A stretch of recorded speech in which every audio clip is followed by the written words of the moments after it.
First thing I want to ask you is, something the mayor said earlier about you wanting to take the challenge on in Jackson.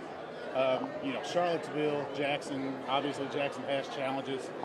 Why do you want to take on such a big task?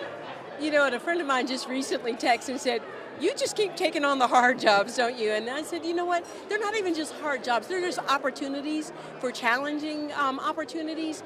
And if we really want to be the best version of ourselves, we need to do things differently, right? We need to take on challenges. Because where those challenges are, that's where you see the most reward when you get it right and when you do it well. No one wants to walk into an organization that's status quo. You always want to walk into an organization, you have the ability to level it up. And that's what we're seeing currently in Jackson, and that's exactly what I believe can happen here with the Jackson Police Department. When you look at Jackson as a whole, I know you haven't been here long. What day did you get in at, actually? This visit? Oh, wow, okay. This visit. Oh, wow. I actually arrived here on Valentine's Day. My family and all of us got on a plane together, my daughter and son-in-law from Pittsburgh, and my husband and I from Charlottesville. And so we've been spending the weekend here, just meeting with people, spending some time here. And again, when we say spend time here, this is old hat for us. We were able to get our favorite restaurants in and spend a little time in the community quietly. Oh, I understand that. From the outside looking in, and I don't know if this is even a fair question at this point, what do you see as the biggest challenge when you come into the Jackson Police Department? So, from the outside looking in, the one thing, a good thing about being an external candidate is you can look at things with a fresh perspective, a new view. You often can notice things that we actually become acclimated to when you walk past every day or behaviors every day. And so one of the challenges I see is going to be definitely with technology.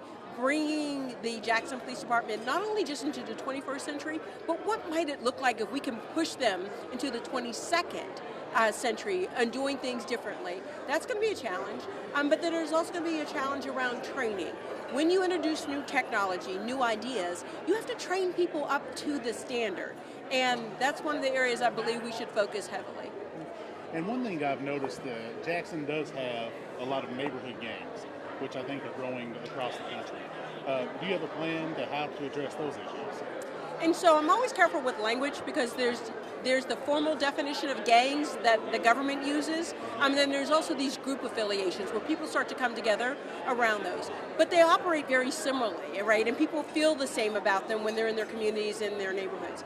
And so I've worked actually from the early 1995, 97 with violence interrupters and gang specialists, people who help people to change the narrative of the community. And I've already been in touch with those national leaders, some at the University of Pittsburgh, where I have close relationships with, and then the other ones are out of Cambridge and Boston. So we actually are looking at national resources to help us disrupt violence in Jackson.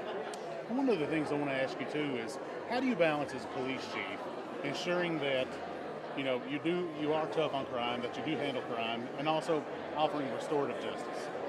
So these things do not have to be at odds. They can be in tension with each other, but they don't have to be at odds with each other. And actually, if you think about restorative justice practices, normally it's because there have been a result, or they've been emerging as a result of crime, where people have felt harmed. So they actually are circular. If you work on one, the other one goes down as well. So the more you infuse these ideas into the way you police and patrol, the less likely you are to have crime, because people understand the impact. And that's what restorative justice is, the long-term impact of the actions that you take today, where they have impact long-term. So you can balance those very easily, and they're in tension, but they're not opposed to each other. And maybe one quick question. Give me two more questions. This one and one from the mayor. All right. One thing I want to ask you about restorative justice and violence interruption. Do those often get a bad rap in terms of being effective? Because I know in some places they've worked very well. Yes, well, so it's most people don't have enough information to understand them, and then they only get a short soundbite of what these programs are. But actually, they work cooperatively with each other. You cannot have a restorative justice program without a strong public safety program. So they have to work with each other. So they've been extremely effective in a lot of places, particularly in Chicago. very effective. If you remember, some of the first violence interruptions started in Boston under Operation Ceasefire. So they can work. You just have to make sure that you have the community on board and that they understand the philosophies and the principles. It's not a soft on crime. What it is it's an understanding of why we have the crime that we have and what do we do to disrupt it at every level. Final question before I turn to the mayor. What's your favorite restaurant? Here? Here. Okay, so I have some low, quick ones to do. I go through Penn's all the time to get my fish. I'm going to sneak into Bravo if I can. I'm going to get my coffee from Seoul. In Fondren is another one. And I'm always going to hit Aladdin if I can get some Middle Eastern on me. Okay.